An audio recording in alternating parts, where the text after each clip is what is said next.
एमन जरा प्लीज ये क्वेश्चन देखना और जरा बताओ कि क्या क्या होगा।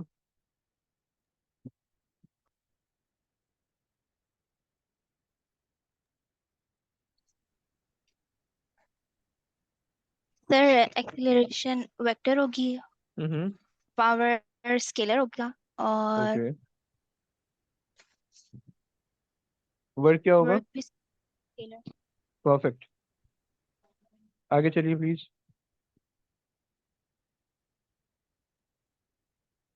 The variation with time t of the velocity v of an object is shown. अच्छा, सबसे पहली चीज मुझे बताओ, वेलोसिटी टाइम ग्राफ है, एरिया अंडर द ग्राफ क्या बताएगा?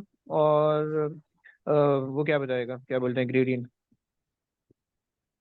सर ग्रेडियंट एक्सीलरेशन बताएगा। परफेक्ट। और ये पूछ क्या रही हो, याद नहीं किया हुआ? ये अपने लेक्चर अपने सामने कर लो ना प्लीज, लेक्चर देख देख के बता सकते हो, कोई टेंशन नहीं है, मैं याद का नहीं पूछ रहा हूँ। तुम देख के बता सकते हो, लेकिन बता रहे हैं। और एरिया क्या बताएगा? प्लेसमेंट। ओके, चलो आगे उसे रीड करो please. Determine the acceleration of object from time t0 to time t 4.0 second. Accession के लिए क्या करेंगे इस ग्राफ का? ग्रेडियंट ले देखेंगे। परफेक्ट। अच्छा देखो, याद रखना कि जब भी वो तुम्हें कोई ग्राफ देगा ना, तो सबसे पहले कोशिश करना है कि तुम उस ग्राफ से रिलेट करके क्वेश्चन करो, सही है? अगर उसने ग्राफ दी हुई हो, तुम अपनी होशियारी नाप रहे हो बैठे हुए, अब तुम इक्वेशन ऑफ मोशन लगा रहे हो, तुम ये सब काम करो, वो मत करना प्लीज। पहले जब ग्राफ दिया हुआ है तो पहले उस ग्राफ को सोचो कि ग्राफ से क्या क्या चीजें तुम्हारे पास आ सकती है। तो तुम्हें तुम आपने बताया कि आप ग्रेडियंट लोगे 0 से लेकर 4 तक, सही? अच्छा, यहाँ पे जो है ना, मार्किंग की के अंदर वो एक चीज और मेंशन करता है कि जब आप लाइक एएस में काम कर रहे हो ना, तो अगर आप ग्राफ की कोई चीज यूज करो तो आप उसमें लिखो, सही? आप बोल दो कि भाई gradient is equal to acceleration. इसका वो कभी कभार ना एक मार्क इंक्लूड करता है। ऑल्दो शायद इस क्वेश्चन में ना हो, क्योंकि इस क्वेश्चन के अंदर उसने दो ही मार्क दिए हुए हैं, तो एक फॉर्मूले का होगा और एक आंसर का होगा। खैर चलो, ओके। सो हमने ये लिख दिया, और उसके बाद क्या करें? अगर हम ग्रेडियंट लें तो हमारे पास क्या आ जाएगा? एक पॉइंट ये वाला आ रहा है, एक पॉइंट ये वाला आ रहा है, सही? क्या क्या पॉइंट है? जीरो, जीरो है, और 0.70 है, सही है? और जो ऊपर वाला पॉइंट है वो है मेरे पास 4 है, और 1.3, 1.4, 354, 1.4, 1.40, सही है?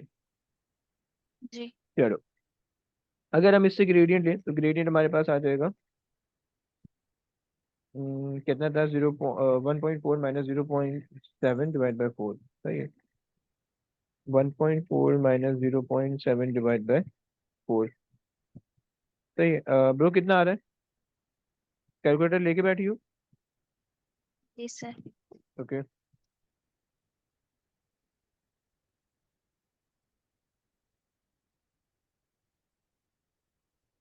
0.175। 0.175 लिखेंगे कैसे इसको? 0. 118। परफेक्ट, सही। 2SF के अंदर लिखा करते हैं हम, उसके अंदर। तो ओके, आगे चलो प्लीज। यार ये क्यों नहीं चल रहा? आगे चलो, आगे चलो, आगे चलो। Determine the distance moved by the object from time t0 to time 4.0 seconds. Okay, अच्छा। मैंने बोला कि 0.18, ओके। तो देखो, ये चीज ना बहुत इंपॉर्टेंट होती है। वो अगर ये चीज लिख रहे हैं ना बच्चे, अक्सर जो है ना ये बोलते हैं कि डिटरमाइन द डिस्टेंस, इतना पढ़ते हैं और फिर वो डायरेक्ट जो है ना इतनी जल्दी में होते हैं, वो पूरे ग्राफ का एरिया निकाल के बोलते हैं कि ये आंसर है। तो ऐसा नहीं करना प्लीज, पूरा पूरा करके करना, ताकि जो है ना तुम्हें पता चले कि तुम्हारे पास जो है ना वो क्या क्या चीज तुमसे निकलवा रहा है, सही? तो एमएन आपने बताया था डिस्टेंस जो है वो एरिया से आता है ना? जी मतलब आपने ये निकालना है, राइट? ऐसे ही ना? ये जी पूरा एरिया निकालना है, ओके। क्या बन रहा है? ये ट्रेपीजियम दिख रहा है ना? जी सर। फॉर्मूला बताओ, क्या लगाओगी जल्दी जल्दी? Half hmm. Sum of parallel side करो, एक साइड ये है और एक साइड ये है, राइट? तो एक पैरेलल साइड है 0.7 की, और एक पैरेलल साइड है 1.4 की। और इन दोनों के बीच में परपेंडिकुलर डिस्टेंस कितने का है? 4 का है। एमएन ऐसे ही दिख रहा है ना? जी सर। अब देखो, वो तुम्हें यहाँ पे 2 नंबर दे रहे हो, तुम इसमें लिख दो सबसे पहले कि area is equal to distance move, safe side के लिए मैं लिख रहा हूँ, सही है। और फिर उसके बाद जो है ना, 1/2 इज 1/2 इंटू 0.7 प्लस 1.4, सही है, इंटू 4, सही है। जब भी तुम्हारे पास ग्राफ को यूज कर रहे हो तो ग्राफ की क्या चीज तुम्हें क्या बता रही है उसको लिखोगे ऊपर, सही है। नाजिल नहीं होना चाहिए, सामने वाला मुसलमान नहीं है, उसके पास जिब्राइल नहीं आएंगे बताने के लिए कि बंदे ने सामने से ये किया हुआ है, सही है ना। तो तुमने लिख के बताना है कि इससे ये हो रहा है, सही है। अच्छा, तो ये हो जाएगा, निकाल दो तो कितना हो जाएगा। 4.2। परफेक्ट। चलो आगे आ जाओ। अच्छा, अगला क्वेश्चन जो है ना, वो मुझे राबिया करवाएगी। क्वेश्चन नंबर 39 है। राबिया प्लीज क्वेश्चन रीड करोगी।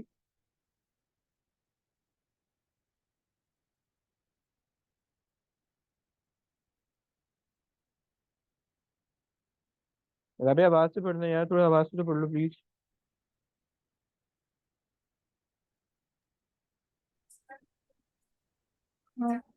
A ball is fired horizontally with a speed of 41 meters per second from a stationary cannon at the top of a hill.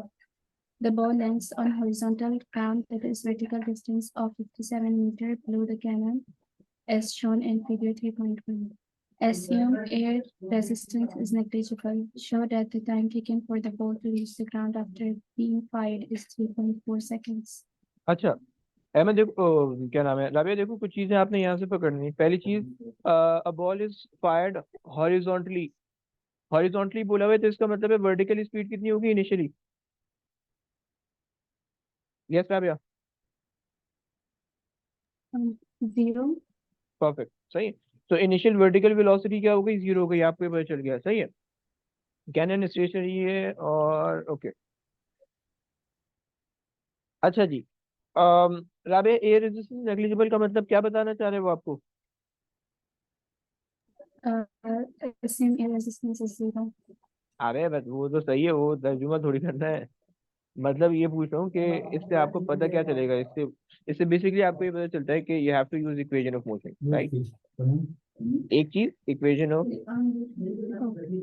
Motion, एक चीज, या फिर दूसरी चीज law of conservation of energy, सही।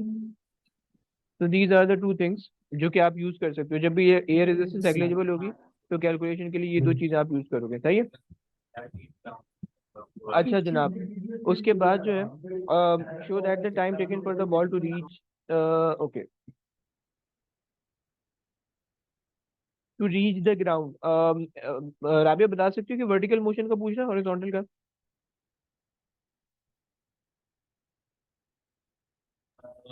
Vertical. Vertical motion है, okay.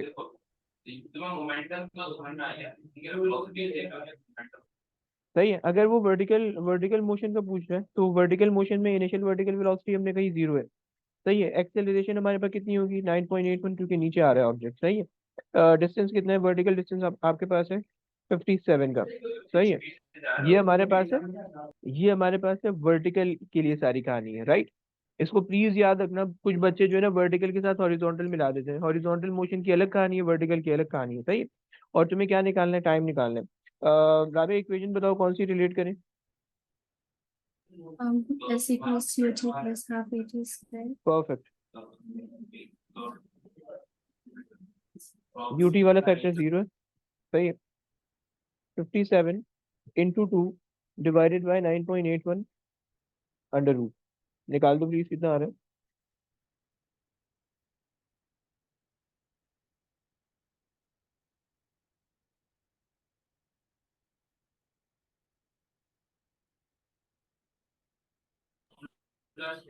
3.4. Perfect, आगे चलो आगे चलो आगे चलो।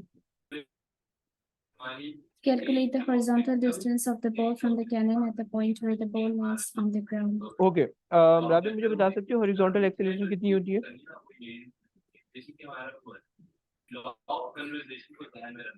यस,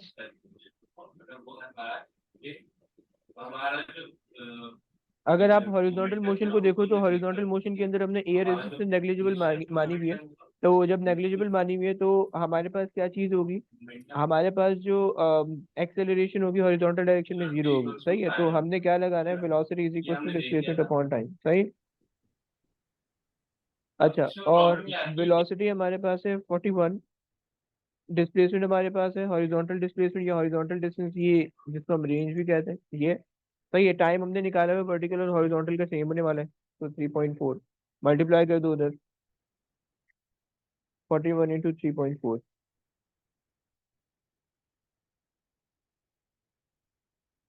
139.4. 140 ले लेंगे। सही है, चलो आगे चलें।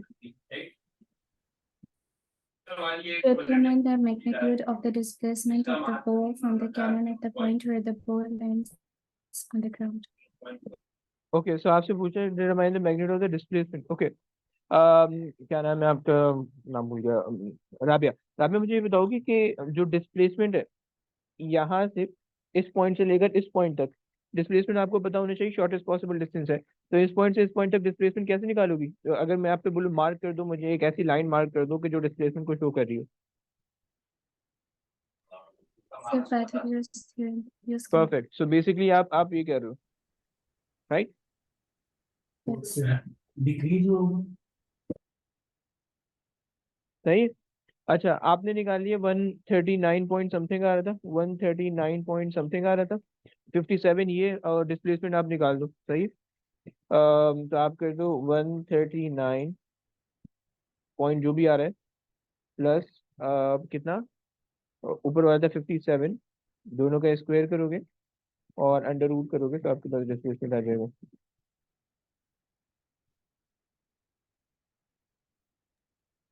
150.6. 150. Okay, so you are saying के 150। परफेक्ट। सही, चलो आगे चलो। The ball leaves the cannon at time t equals 0. On figure 3.2, sketch a graph to show the variation of the magnitude v of the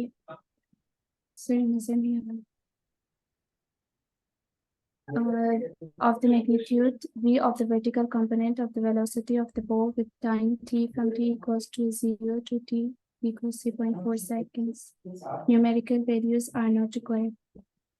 okay, इन्होंने क्या कहा है, vertical component. Vertical component आपका चेंज हो रहा था, बेसिकली इंक्रीज हो रहा था। इनिशियल वर्टिकल वेलोसिटी थी आपके पास 0, final vertical velocity at at the point of landing हमें नहीं पता, लेकिन वो कोई ना कोई velocity non zero higher velocity होगी, राइट?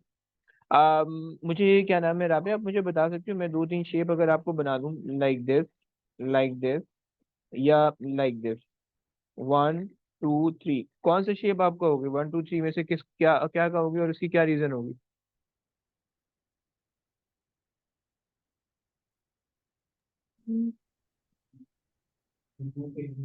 Yes, which one?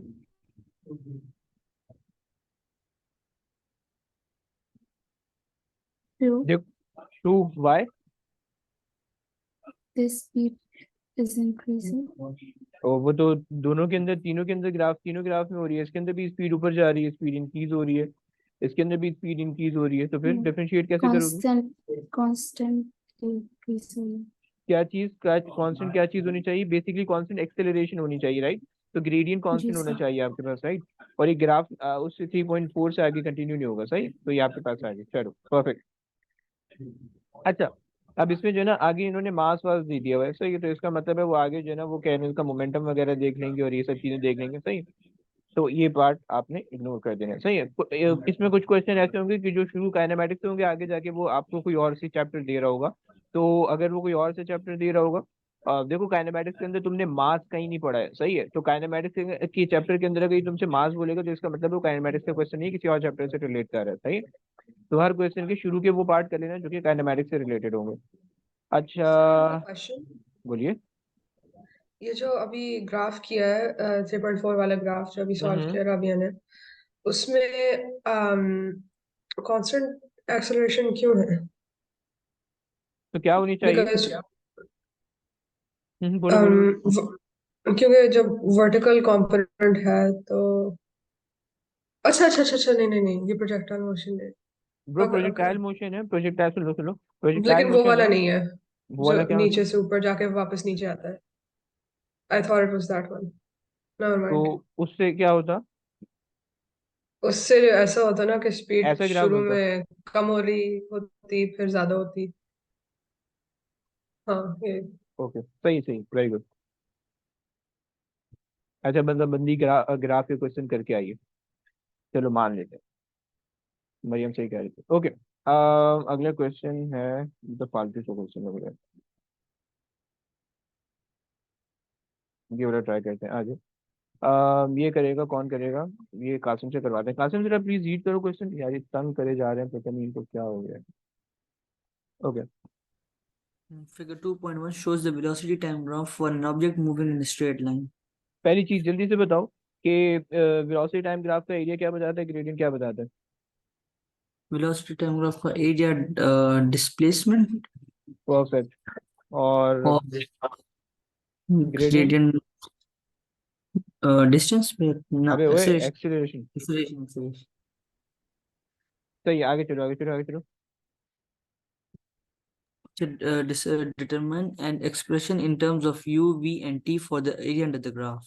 हम्म। आपको ट्रेपीजियम जैसा दिख रहा है कुछ? Yes sir. अबे दिख रहा है, मेरे बोलने में बोल रहा है? पक्का ना? Yes sir. Okay okay. तो इसका आप कर दो हाफ। पैरेलल साइड कौन कौन सी है? एक पैरेलल साइड ये है, और एक पैरेलल साइड ये है। सही है। तो एक आप कह दो कि यू, एक आप कह दो कि वी। सही है। और मल्टीप्लाई कर दो कि टाइम से। और ये आपको क्या बताएगा? डिस्प्लेसमेंट। तुम्हें याद होना चाहिए कि ये तो हमने एक इक्वेशन ऑफ मोशन पढ़ी थी, पांचवी इक्वेशन ऑफ मोशन, अगर तुम्हें याद है तो हमने ये वाली इक्वेशन ऑफ मोशन कही थी। हम इसको यूं करके लिखते थे, s is equal to u plus v over two multiply by t. हम इसको ऐसे लिख रहे थे। सही। कॉन्सेप्ट यही था, ग्राफ से आ रही। मैंने तुम्हें बताया था कि वो ग्राफ से वो इक्वेशन रिलेट होती है, राइट? चलो आगे चलो please. State the name of the quantity represented by the area under the graph. Okay, आगे चलो, आगे चलो, आगे चलो। डिस्प्लेसमेंट आपने बता दिया था। A ball is kicked with a velocity of 15 meter per second at an angle of 60 degrees to horizontal ground. The ball then strikes a vertical wall at the instant when the path of the ball becomes horizontal, as shown in figure 2.2. Assume that the air resistance is negligible. इन दो statement का क्या मतलब है जो मैंने highlight किए? Ball becomes when path of the ball देखो, becomes- तर्जुमा मत बताना, मुझे अंग्रेजी air आती है थोड़ी resistance बहुत। है बोलो बोलो बोलो। air resistance like air resistance है ही constant है. अबे वो तर्जुमा नहीं बताना है तुम्हें इससे पिक ये करना है कि जब भी ये रेजिस्टेंस नेग्लिजिबल होगी, तुम्हें क्या चीज लगानी है? इक्वेशन ऑफ मोशन लगानी है, राइट?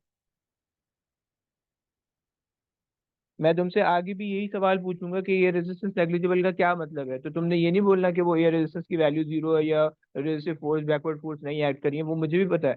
लेकिन उससे तुमने जो चीज पिक करनी है ना, वो ये पिक करना है कि तुम इसको सॉल्व किस तरह से करोगे, इक्वेशन ऑफ मोशन लगा के करोगे, या तो फिर तुम क्या law of conservation of energy से करोगे।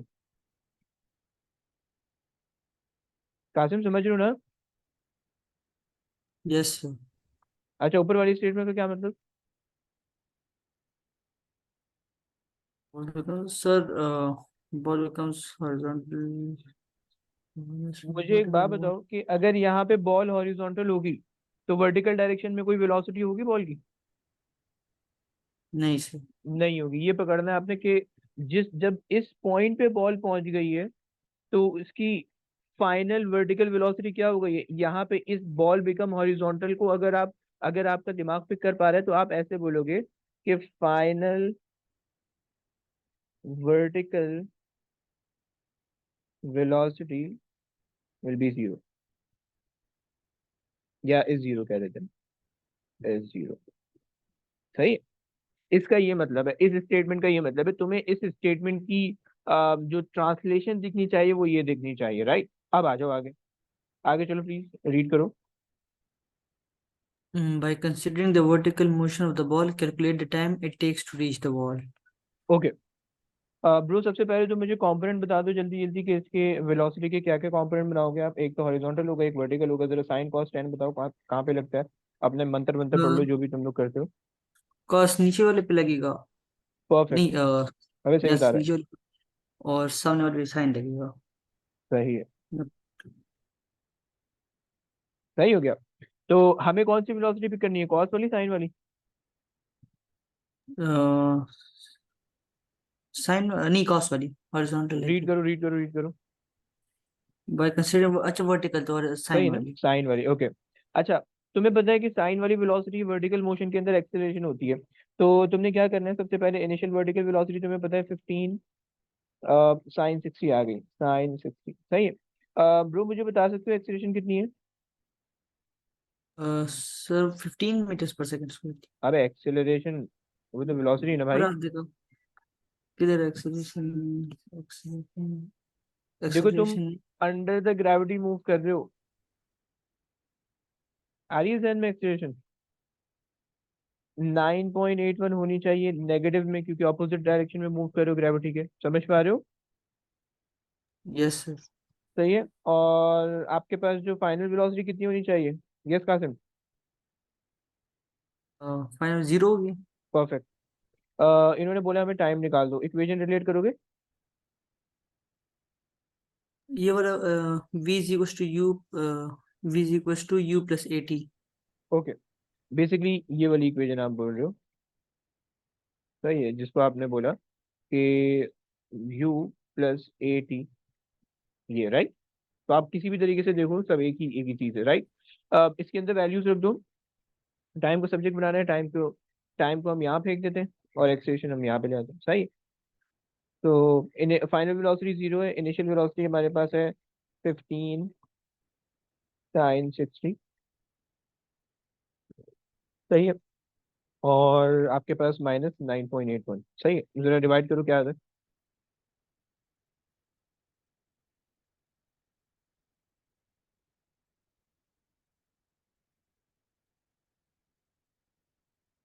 जल्दी। सर 0.7645।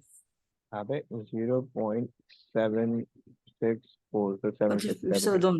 लेकिन ये मुझे सही नहीं लग रहा। सर मैंने 15 कॉस्ट लिए, मैं 15 साइन। 7.5 डिवाइड बाई 9.81,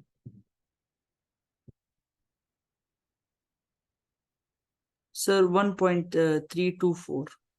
1.32, तो 1.3 ले लेते हैं, ओके आगे चलो।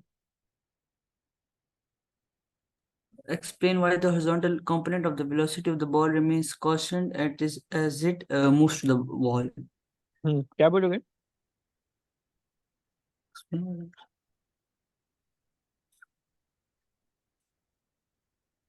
हम्म,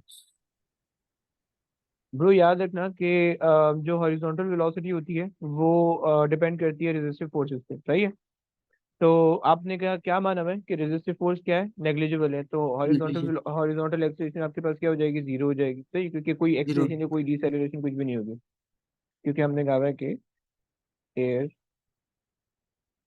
resistance is negligible.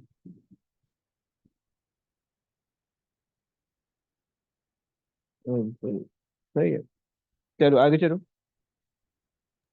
So that the ball strikes the wall with a horizontal velocity of 7.5 meter per second.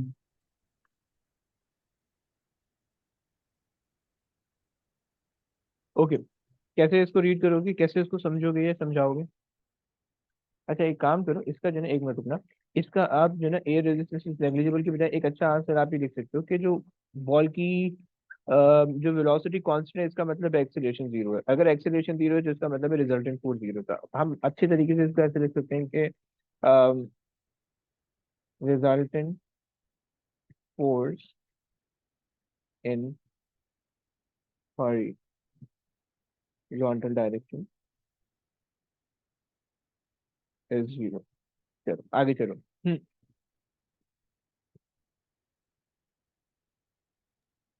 So that the ball strikes the wall with a horizontal velocity of 7.5 meter per second. अच्छा, तो उसने जो ना ये वाली चीज आपको confuse करने के लिए दी हुई है, show that the ball strikes the wall, सही है। अब आपको पता है कि हॉरिजॉन्टल मोशन में through out the motion velocity क्या रहनी है, कांस्टेंट रहनी है। और क्यों कांस्टेंट रहेगी? क्योंकि आपके Air पास जो resistance है, negligible. परफेक्ट, सही है। तो आप क्या करोगे, velocity is equal to distance upon time वाला फॉर्मूला लगा लोगे, डिस्प्लेसमेंट अपॉन टाइम। सही, टाइम आपने पिछले वाले पार्ट में निकाल लिया, जो वर्टिकल मोशन का टाइम होता है वही हॉरिजॉन्टल मोशन का भी होने वाला है, राइट। तो ये Yes, आपके पास yes. आ गई वेलोसिटी आपके पास। अच्छा, बल्कि उसकी जरूरत है भी नहीं, हमें डायरेक्ट जो है ना हॉरिजॉन्टल वेलोसिटी, हॉरिजॉन्टल कंपोनेंट निकाल लेते हैं वेलोसिटी का, जो कि हमारे पास 15 cos 60, राइट।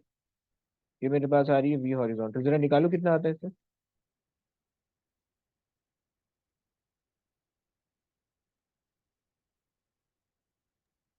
Sir, 7.5. 7.5, सही है। तो अब ये हॉरिजॉन्टल वेलोसिटी हमने इस पॉइंट पे निकाली है, लेकिन ये through out the motion constant रहेगी, क्योंकि रेजिस्टिव फोर्स जीरो है, ये रिजल्टेंट फोर्स जीरो है, राइट। ओके, अब देखो उसने आगे मास दे दिया हुआ है, तो ये तो वो आगे जो है ना कोई कोई रिबाउंड, कोई मोमेंटम निकलवा रहा है, सही है। तो मोमेंटम निकलवा रहा है, फिर अगले पार्ट में फोर्स निकलवाएगा, फोर्स चेंज नहीं होना। ओके, छोड़ दो बस, हो गया। अच्छा जी, चलो। Position of ball, steel ball time. Okay. Horizontal beam of light of negligible width is is a vertical distance of 0.280 below the bottom of the ball when it is released. The ball falls through the breaks the beam of light. Explain why the force due to air resistance acting on the ball may be neglected when calculating the time taken for the ball to reach the beam of light. अच्छा, ये थोड़ा सा शायद अजीब सा question हो सकता है, लेकिन तुम कह सकते हो कि भाई तुम्हारे पास डिस्टेंस बहुत थोड़ा सा है, इस वजह से तुम इसका जो है ना वो इग्नोर कर सकते हो, सही है। तो ये स्टील बॉल है, हाई डेंसिटी, बहुत तेजी से ट्रेवल करेगी, तो उसको बहुत ज्यादा डिस्टेंस चाहिए होगा एयर रेजिस्टेंस को नेग्लिजिबल होने में, सही। ये भी अगले चैप्टर के अंदर हमने जाके बात करनी, तो इसकी टेंशन लेना प्लीज। आगे चलो, अगला पार्ट करो please. Okay. Calculate the time taken for the ball to fall from rest to position P where the bottom of the ball touches the beam of light. Okay, अच्छा, Time initial taken. Velocity बताओगे। So rest है तो zero है उसकी initial velocity. Perfect, acceleration. 9.81 minus okay, 9. वो plus नीचे आ रही है। Oh, अच्छा जी, और क्या चीज़ है, इन्होंने हमें डिस्टेंस भी बता रखा है, 0.28 meters. 0.280. Okay, Yes. Time taken बोल रहे हैं, इक्वेशन रिलेट करोगे। S is equal to UT plus 1 over 280 square. You t plus half a t square, ये जीरो हो गया। और एस आपके पास आ रहा है 0.28 into 2 divided by 9.81 under root बस इक्वल टू टी, राइट। निकाल दो।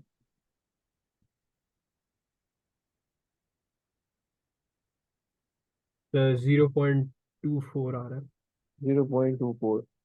अच्छा देखो बच्चों, तुम लोग में से अगर जो कोई दूसरा बच्चा क्वेश्चन कर रहा हो और तुम्हें कोई चीज नहीं समझ में आ रही हो, या तुम्हें लग रहा है, तुम्हारे दिमाग में आ रहा है कि इसके अलावा भी कोई चीज हो सकती है, तो तुम वो पूछ सकते हो, राइट। अगर तुम्हें बोलने में शर्म आ रही है, तुम चैट बॉक्स में पूछ लेना, लेकिन प्लीज पूछ लेना, फालतू में मुंह बंद करके मत बैठे रहना, वरना तुम्हारा नुकसान होगा, सही है ना। मैं ये मान के चल रहा हूँ कि तुम लोग को समझ में आ रहा है, अगर नहीं आ रहा तो पूछोगे भी नहीं, तो फिर मुझे नहीं पता चलेगा, सही है। मैं कोई इतना नेक परहेजगार बंदा नहीं हूँ कि मुझे तुम्हारे दिल के हालात और दिमाग के करतूत पता चले, सही है। तो प्लीज पूछते रहना। कोई भी बंदा किसी भी वक्त पूछ सकता है, कोई टेंशन की बात नहीं है, कोई डरने की बात नहीं है, सही है। चलो आगे चलो बिला। Determine the time interval during which the beam of light is broken by the ball. हम्म, कोई तिगड़म सोचो ऐसा कि जिसमें जो है ना हम ये निकाल पाए। क्वेश्चन क्वेश्चन समझ में आया, क्वेश्चन की फारसी समझ में आई। फिर बॉल को ऊपर फेंका और ओए जब वो नीचे आ रहा था तो एक बीम ऑफ लाइट पास की. ब्रो, ऊपर से रिलीज किया हमने ना, तो फेंका नहीं, ऊपर से मतलब यहाँ से हमने छोड़ दिया, सही है। Yes sir. जब वो नीचे आ रहा तो बीम ऑफ लाइट पास कर दी. हाँ, अब जैसे वो, जब वो बीम ऑफ लाइट को डिस्टर्ब करेगी, तो थोड़ी देर के लिए जो है ना वो बीम ऑफ लाइट जो इस पॉइंट से पॉइंट 1 से पॉइंट 2 की तरफ जा रही है, वो जाना बंद हो जाएगी, राइट। तो वो कितने टाइम तक जो है ना वो बीम ऑफ लाइट डिस्टर्ब रहेगी, वो आपने यस निकालना है। सर. ओके, तो आपके जहन में कोई आइडिया।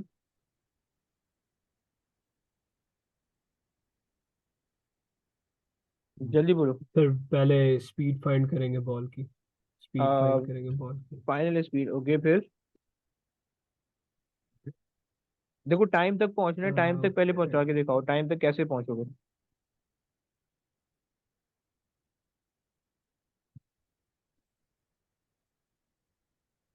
अच्छा मुझे एक बात बताओ, अगर मैंने यहाँ से यहाँ तक का टाइम निकाला हुआ है, ऐसा ही है? Yes, sir. अगर मैं जस्ट बॉल जब यहाँ पे आ जाए, इस पॉइंट तक आ जाए, सही है, और मैं जो है ना यहाँ से यहाँ तक का भी टाइम निकाल लूँ, सही है, मतलब जो ये वाला पॉइंट है, सही है, यहाँ से यहाँ तक का भी टाइम निकाल लूँ और दोनों को माइनस कर दूँ, टाइम आ जाएगा ना? Yes, sir. आ जाएगा. अब आप मे भी ये कह सकते हो कि भाई जो दूसरे वाला है उसका डिस्टेंस कैसे आएगा? तो हमें पहले वाले का जो डिस्टेंस पता है और हमने सिर्फ बॉल को नीचे पहुंचाना है, राइट? तो इसका मतलब है सिर्फ बॉल का डायमीटर इसके अंदर और ऐड होना है, सही है। तो दूसरे वाले का जो डिस्टेंस होगा वो क्या हो जाएगा?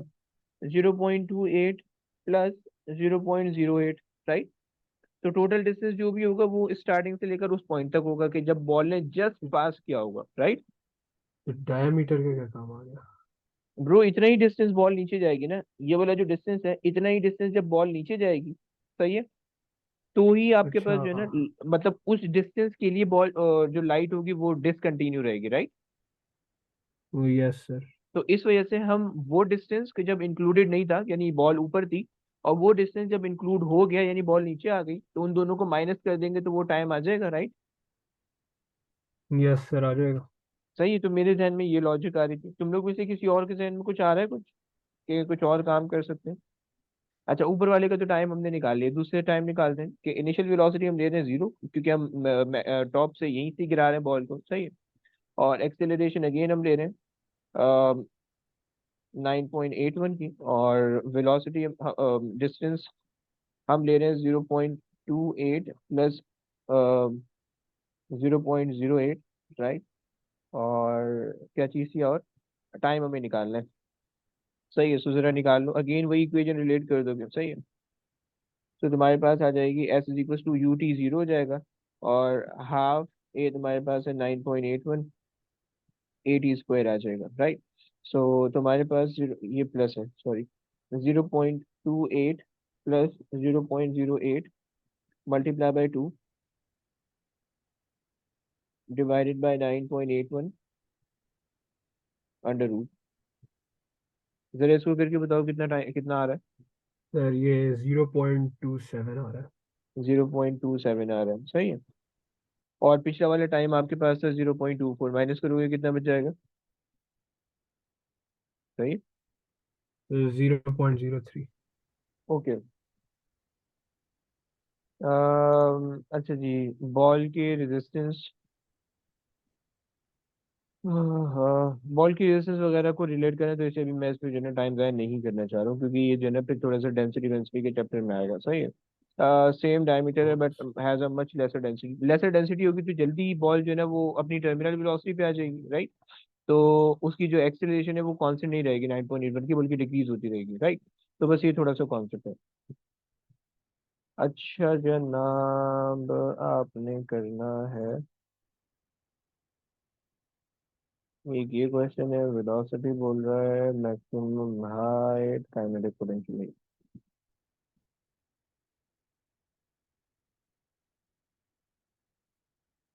डिस्टेंस ये मिनिमाइज टाइम टेकन, आगे काइनेटिक एनर्जी आ जाएगी।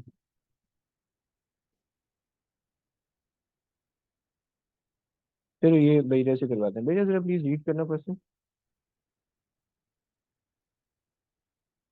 Okay. Define displacement. Hmm. Displacement is the shortest distance between 2 points. है। और direction? Yeah, in a certain direction. तो आगे चलो। And acceleration is the rate of change of speed. है। Uh, बेटा एक नंबर का क्वेश्चन है, वो कट जाएगा। अच्छा. अगर rate of change of speed बोल रही हो तो इन अ पर्टिकुलर डायरेक्शन बोलना पड़ेगा, अदरवाइज यू हैव टू से rate of Okay, change of otherwise. Velocity, Okay, okay, okay, okay, okay. Okay. Right? तो ठीक. ये छोटी छोटी चीजें, इसमें ना खामखाई का नंबर जाया होगा। चलो खैर आगे चलो, वो मैं लिख चुका हूँ, इसे दोबारा से नहीं लिख रहा हूँ। ठीक है. A remote control toy car moves up a ramp and travels across a gap to land on another ramp as illustrated in the figure. ठीक है, cool हो गया. चलो आगे आ जाओ।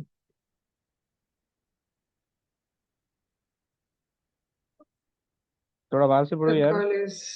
A car leaves ramp P with a velocity of 5.5 meters per second at an angle theta to the horizontal. The horizontal component of the car's velocity as it leaves the ramp is 4.6 meters per second. The car lands at the top of ramp Q. The tops of both ramps are at the same height and are a distance d apart. Air resistance is negligible. Show that the car leaves ramp P with a vertical component of velocity of 3.0 meters per second. इसमें क्या मतलब है? इसका मतलब है कि अबे तुम लोग को याद नहीं हो रहा कैसे दिमाग में? equations equation of of motion. Motion हाँ या फिर वो law of conservation of energy, सही है। yes yes. मतलब you have to use this type of thing, सही। अच्छा ओके। अब उसने आपको बता दिया है, उसने आपको हॉरिजॉन्टल वेलोसिटी दी हुई है और रिजल्टेंट वेलोसिटी दी हुई है, सही है। वर्टिकल वेलोसिटी कैसे निकालोगी? We're gonna use sine. No, you don't have any angle. Okay, हाँ. But we have the angle of the ramp, right? Not given. Oh, but that's given as theta. Okay. अब Okay, so okay, 4.6 क्या चीज़ है? Horizontal velocity. अच्छा 4.6 हमारी horizontal velocity है, and then um देखो ऐसा बना हुआ है ऐसा, this is the resultant velocity 5.5, yeah this yeah is the yeah. Horizontal velocity 4.6 and And this okay, is yeah, so we can use the वो वाली चीज़, क्या वाली चीज़? Pythagoras. Since we yeah Pythagoras, yeah. Perfect, सही है। सो 5.5 का square minus 4.6 का स्क्वायर अंडर रूट, सही है ना। माइनस क्यों करने पता है? Yeah yeah yes. क्यों क्यों बता दो। क्योंकि 5.5 हमारा hypotenuse है. परफेक्ट। Yeah. ओके, कौन बोल रहा है बीच में, बोलो प्लीज। मैंने बोला था। बोलो तो बोलो अगर बोलो। हम हॉरिजॉन्टल वेलोसिटी को यूज करके हम एंगल ढूंढना है, ब्रो एक नंबर का क्वेश्चन है, 4 नंबर की ख्वारी क्यों कर रही हो? वो आगे निकलवा लेगा वो जाके लंबा कहीं हो पे। जाएगा. If we find the angle and then we find the hmm, thing, लंबा हो जाएगा. आप कर सकते हो, कोई थैंक यू मसला नहीं है। बढ़िया। अच्छा आगे चलो आगे चलो आगे चलो। You're welcome. चलो, and figure this, sketch the variation with time of the. बेटा अच्छा ये नहीं. निकालना भी है, अगर बगैर कैलकुलेटर की बैठी हो तो फिर कैसे निकालोगे? Okay, determine the time taken for the car to travel between the ramps. अरे अल्लाह की बंदी, Um. ऊपर वाला कैलकुलेट किया, 3 आ रहा है, 3 आ रहा है इसका answer. Oh shit. Oops. Okay. 5.5 square minus 4. 3.0. कितना आ रहा है? अब हमें 3.0 याद है. ओके आगे चलो। अब और, determine the time taken for the car और to बेटा travel माइक के between the करीब आ ramps. जाओ, पता नहीं कहाँ चले गए। ओके। Sorry. अच्छा जी, क्या करोगी Okay. इसमें? टाइम ढूंढना है. अगर आप वो देख लो। हम्म, हमें गिवन क्या चीजें हमें. um, हमें इनिशियल वेलोसिटी गिवन है, सही है। इनिशियल रिजल्टेंट वेलोसिटी गिवन है, initial initial velocity. Vertical horizontal सब कुछ गिवन है, सही है। 3.0 आ रहा है, सही है। अब हमें जो है ना, अब एक्सेलरेशन तुम्हें पता है 9.81 ही होनी है, सही है। तो और तुम्हें जो है ना यहाँ से यहाँ तक का जी टाइम निकालना है, सही है। तो क्या करोगे? जी. um, चलो मैं और आसान करता हूँ। हमें ये भी पता है कि मैक्सिमम हाइट पे वर्टिकल वेलोसिटी कितनी होती है? 0. Okay.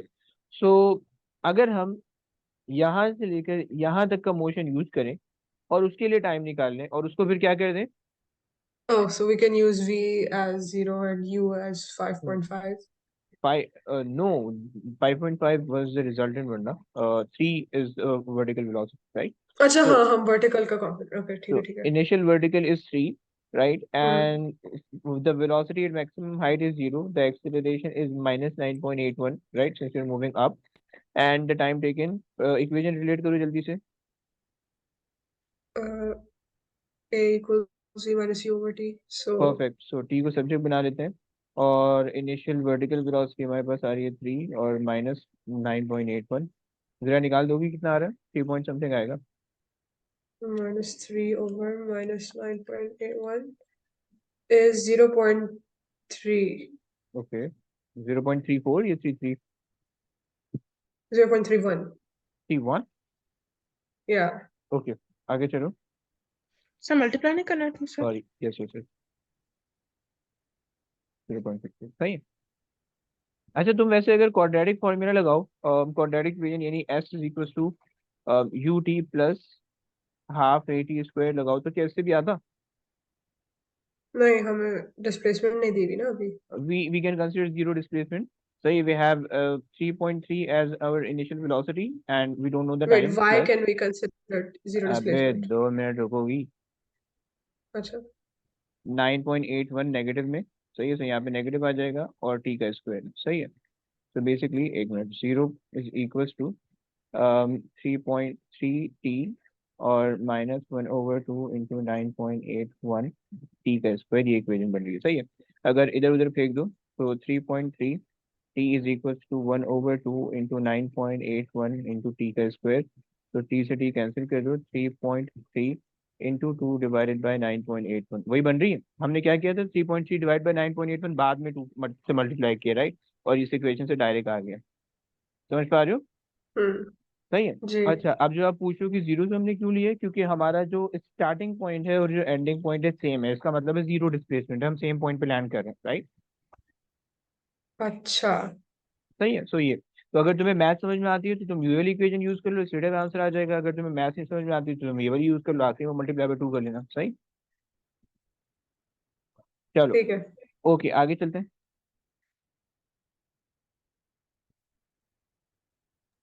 Calculate the horizontal distance. क्या लिखा है? D between the tops of the ramps. Okay. हमें टाइम है हमारे पास हाफ का, ओके तो फिर हम उस नहीं, वी टाइम को हैव डबल कर द लें। Full time, we have the full time and अच्छा नहीं, हमने पहले से ही डबल कर दिया। ओके ओके, सो हमने वो डबल कर दिया। So we have the time and we have also the velocity, right? Yes. Horizontal velocity हमारे पास है। एक्सेलरेशन तो क्या होगी, हॉरिजॉन्टल एक्सेलरेशन क्या होगी? 0, अच्छा कैसे? क्योंकि वेलोसिटी हमारी कांस्टेंट रहती है हॉरिजॉन्टल, वजह? क्योंकि हम्म बस रहती है। रहती है क्या मतलब, एयर रेजिस्टेंस नेग्लिजिबल काहे रखी हुई है फिर? वो इसी वजह से तो रखी हुई है कि ओके हॉरिजॉन्टल या में कोई रिजल्टेंट फोर्स ना आ जाए, सही। Okay hmm. So 4.6 is equal, अच्छा मल्टीप्लाई बाय टाइम हमारे पास था 0.62, right, is equal to d, निकाल दो please. Okay, 4.6 into 0.62 is 2.85. 2.85 meters. 2.85, 2.9 ले लेते हैं, सही है। आगे काइनेटिक एनर्जी आ रही है, तो उससे छोड़ दो, अगला पार्ट देखो, ये वाला ग्राफ देखो प्लीज।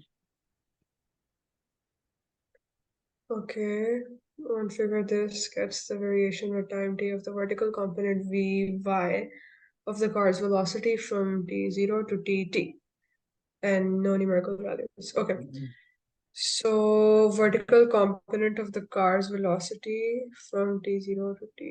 अच्छा, तो शुरू में तो कार की vertical component होगी ही नहीं, है ना? नहीं नहीं है नहीं, ना, होगी जीरो होगी होगी। होगी अच्छा होगी या नहीं होगी? अ, Wait, देखो ना, यहाँ पे देखो, पिक्चर देख लो, हाँ होगी सही है। और मैक्सिमम होगी। पे क्या हो जाएगी, जीरो हो जाएगी, और मैक्सिमम वापसी पे 0 हो जाएगा और वापसी पे 5.5 माइनस। होगी माइनस में, सही। तो बेसिकली जो जो प्रोजेक्टाइल मोशन के अंदर जो वर्टिकल कंपोनेंट के जो ग्राफ बनता है और जो नॉर्मली जो वर्टिकल मोशन के जो ग्राफ बनते हैं वो सेम बनते हैं, राइट। अब अच्छा देखो, तुम्हें जो है ना ये तुम तमीज से 2 नंबर देगा नहीं, सही है। तुम्हें जो है ना थोड़ी सी बदतमीजी करनी पड़ेगी, वो ये कि तुम अगर जो है ना ग्राफ जहां से जहां तक कभी बना रहे हो, तुम्हें एग्जैक्टली ये शो करना है कि तुम अगर लेट से 1 2 3 4 5 6 7 8 9 10, अगर मैं यहाँ से 10 बॉक्सेस ऊपर से शुरू कर रहा हूँ तो मेरे पास ग्राफ 10 बॉक्सेस नीचे भी जाना चाहिए, 1 2 3 4 5 6 7 8 9 10, सही है। अच्छा उसकी वजह क्या है? उसकी वजह ये है कि मेरे पास जो है ना लैंडिंग पोजीशन सेम है, तो इनिशियल वेलोसिटी जो भी होनी चाहिए, लॉन्चिंग वेलोसिटी जो भी होनी चाहिए, लैंडिंग वेलोसिटी भी वही होनी चाहिए, राइट, एक चीज। दूसरी चीज, मुझे एग्जैक्टली हाफ टाइम लगेगा कि जब वो जो है ना वो मैक्सिमम हाइट पे होगी, राइट? जी। क्लियर?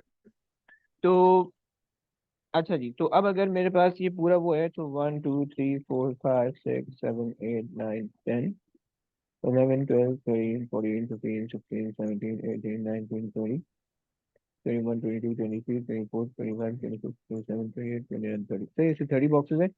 तो So 15. 11 12 13 14 15, यहाँ पे आपका ग्राफ जो है ना वो कट करना चाहिए, सही है। तो 2 नंबर है, तुमसे बदतमीजी करवाएगा तो तुम्हें जो है ना थोड़ी सी करनी भी पड़ेगी।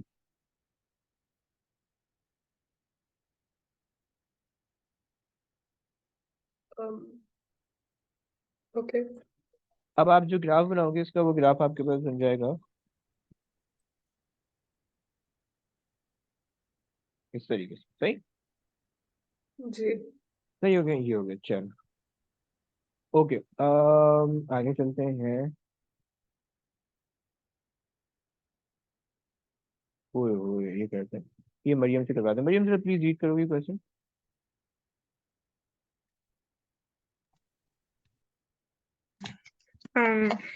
अच्छा. Variation with the time t of the velocity v of two cars P and Q is shown. The car travels in the same direction along a straight road. Car P passes car Q. सबको पता है मुझे overtaking नहीं आती. अबे यार tension क्यों ले रही हो? अच्छा. Car P passes car Q at time t equals 0. The speed limit for the cars on the road is 100 km per hour. State and explain whether car Q exceeds the speed limit. And we can find them, right? तो अच्छा, सबसे पहले तो आपके पास ये speed है, सही, दोनों गाड़ी की। और आपने इसी को कन्वर्ट करके बताना है। अच्छा, बल्कि एक मिनट,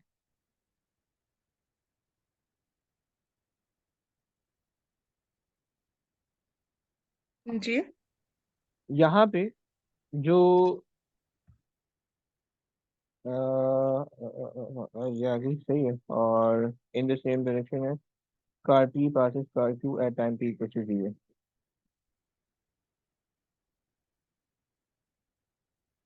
ये आपके पास होगी क्यू, या आपके पास होगी पी, सही है।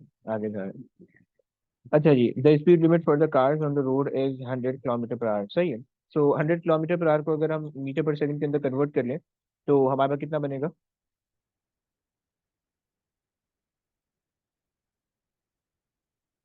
यस। एक सेकंड.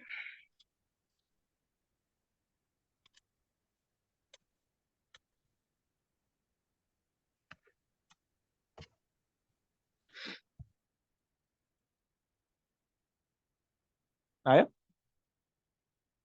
तुम लोग ने एक फैक्टर पढ़ा था, कि अगर तुम्हें जो है ना किलोमीटर से मीटर के अंदर कन्वर्ट करना है तो तुम 3.6 से डिवाइड करवा दिया करते थे। जी. और तुम्हें अगर जो है मीटर से किलोमीटर के अंदर जाना है तो 3.6 से मल्टीप्लाई किया करते थे, राइट? नहीं. नहीं, क्या मतलब? अच्छा. व्हाट, क्या चीज समझ नहीं आ रहा, पूछो प्लीज। नहीं नहीं, ये मैंने नहीं पढ़ा था. ओ लेवल्स के अंदर पढ़ा था यार। अच्छा, आई डोंट रिमेम्बर. तो पढ़ा देखो ना, होगा. आपके पास इस तरह से होता है ना।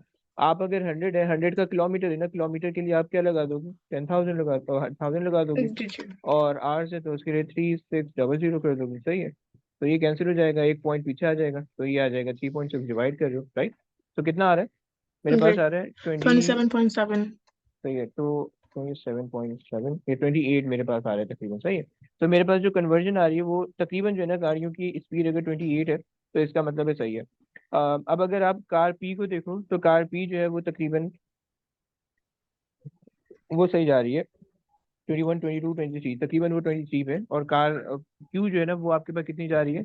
वो आपके पास 30 पे जा रही है, सही है। तो इसका मतलब है कार क्यू ने जो है ना वो लिमिट एक्सीड कर दी है, राइट? जी. Car Q limit. आगे चलो please.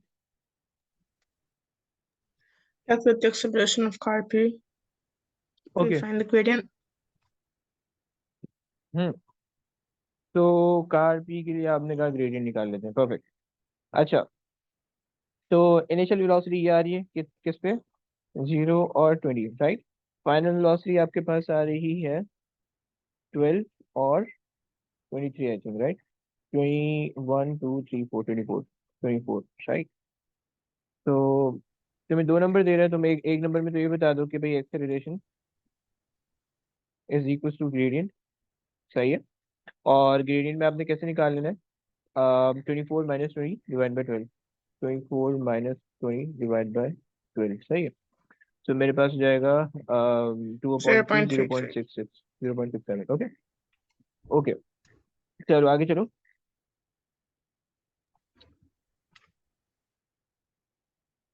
Determine the distance between the two cars at time 12. अच्छा, डिस्टेंस कैसे निकलेगा, Area. Area under the graph से, ओके। चलो, अच्छा जी, क्या क्या सोच रहे हो, कैसे निकालोगे। Mm, we have to find the area of what? The distance of P उन्होंने कहा distance between the two cars. between the two cars. Hmm. So we can find The distance traveled by the first car and the distance traveled by the second car, and then we yeah, can subtract them, right? ऐसे ही yeah. सोच रहे हो ना, जी. Okay. सो 1/2, और जो पहली गाड़ी का जो डिस्टेंस है वो कितना आ जाएगा आपके पास, 20 24 और 12, सही है। तो 20 + 24, सही है, इंटू 12, सही है। ये मेरे पास आ गया पी का। और क्यू का जो मेरे पास आ जाएगा 1/2 इंटू, वो तो ट्राइंगल बन रहा है, सो 30 × 12, सही है। 30 × 12, सही है। तो ये आ जाएगा क्यू, सही है। तो पी मेरे पास बन जाएगा 6 हो जाएगा, 24 34 44, 44 इंटू 6, 4 6 24 2 40 2 64 2 जी. 64, ओके। सो 6 और 180। अबे तुम लोग कैलकुलेटर इतना स्लो इस्तेमाल करते हो, शर्म क्या नहीं तुम लोग को। 180. अच्छा जी, माइनस करो जरा, अच्छा, कितना बन 84. रहा है, शुक्र, 84. 84, ओके। आगे चल, अच्छा अब देखो, ये क्वेश्चन आपके जहन में इस तरह से होना चाहिए कि अभी जो है एट टाइम t = 12 पे आपके पास कौन सी गाड़ी आगे, जो कार पी है वो आगे और जो कार क्यू है वो पीछे है, राइट। और इन दोनों के बीच में जो जी. डिस्टेंस है वो कितने का है, 84 का है, ऐसा ही है। जी. ओके, चलो अब रीड करो जरा please. From time 12 seconds, the velocity of each car remains constant as its value at t equals 12. Determine the time t at which car Q passes car P. अब ये आया बेसिकली ओवरटेकिंग का concept, सही है। सो सबसे पहले तो इनकी कांस्टेंट वेलोसिटी निकाल लेते हैं। कार क्यू की जो कांस्टेंट वेलोसिटी वो 30 है, कार पी की जो है वो 24 है, राइट। तो पी हमारे पास आगे, उसकी वेलोसिटी है 24, राइट। और क्यू जो है उसकी वेलोसिटी है 30, राइट। अच्छा जी, क्या कॉन्सेप्ट होता था मरियम, याद करो, कराओगे। Mm. एक second. Velocity of each car. Okay, so the first one has to travel the whole distance. The second one, has to travel this much, mm, right. जी. ओके, सो हमने कहा अगर मैं पी के लिए लिखूं तो velocity is equal to displacement upon time, जो मेरे पास है एक्स, और टाइम टी हम कह देते हैं। और वेलोसिटी अगर हमारे पास है इसकी 24, सही है, is equal to x/t, right.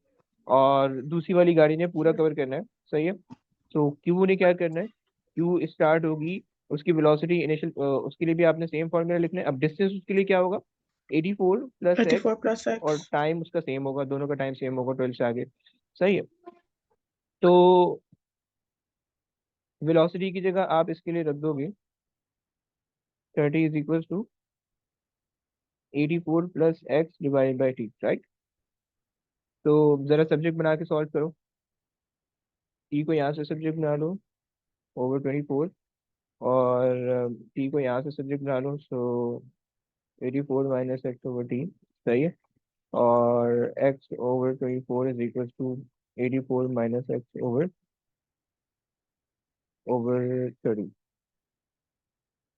30, right. तो 30x is equal to 24 into 84 - 24x, right. और आप इसको सॉल्व कर लो तो ये हो जाएगा 30x plus 24x is equal to 24 into 2016. 84। और आपने इसको ओके, तो आप जो है इस पूरी चीज़ को बेसिकली डिवाइड कर दो, 24 into 84 divided by 30 plus 24, so you'll get x। हमने निकालना क्या, अबे टाइम निकालना था यार, हमने टाइम को सब्जेक्ट बना रही है। खैर टाइम ये निकाल लो, उसको उसमें रख के वो निकालेंगे।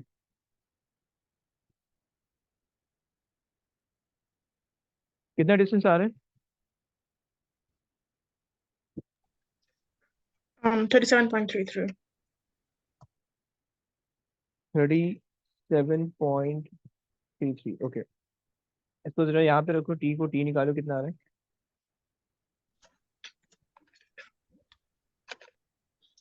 1.55. 1.55।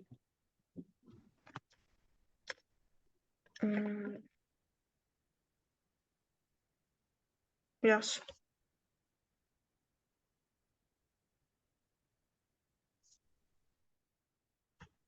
अच्छा, ये 24 इंटू 84 कितना आता है? 2016, I think. जी. और नहीं, कोई एक चीज है यहाँ पे कुछ गलत हो रहा है, कुछ गलत इसलिए हो रहा है। एक minute. Sir 84 plus x over 30 होना चाहिए था। क्या क्या क्या? 84 प्लस एक्स होना चाहिए था। अच्छा, ये गलत हो गया। जी। ओहो, तो ये होना चाहिए था प्लस, वहाँ जाके माइनस होगा। ओके, तो ये माइनस हो जाएगा, तो यहाँ पे बचेगा 6। अब जरा तो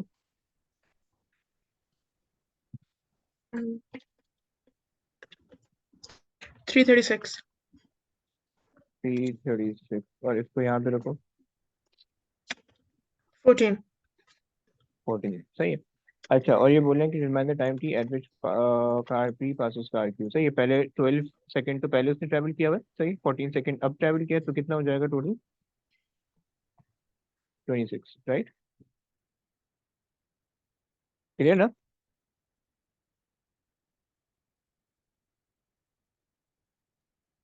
उन्होंने जो एक दूसरे को पास किया था वो जीरो पे एक दूसरे को पास किया था, मतलब जीरो पे at time t equal to zero car p जो थी वो आगे थी, सही है, और कार क्यू पीछे थी, और फिर at time t equal to 26 वो ओवरटेक कर पाएंगे, राइट। आपकी आवाज बहुत लाग कर रही थी. मैंने बोला कि जब जो है आपके पास at time t equal to zero पे जो है ना, वो कार पी आगे थी और कार क्यू पीछे थी, मतलब at time t equal to zero पे कार पी ने कार क्यू को पहली दफा ओवरटेक किया था, कार पी ने ओवरटेक किया था, राइट। फिर at time t equal to 12 तक का ग्राफ दिख रहा है आपको, और आफ्टर दैट 14 सेकेंड और लगे कार क्यू को कार पी को ओवरटेक करने के लिए, तो टोटल टाइम जो है वो हमारे पास आ गया 26 seconds, right. All right. Yeah. सही है जी। चलो, बस अब आज की क्लास यहीं तक रखते हैं, सही है। अब इसके मैंने कुछ 6-7 क्वेश्चन तुम लोग के सामने करवा दिए, सही है।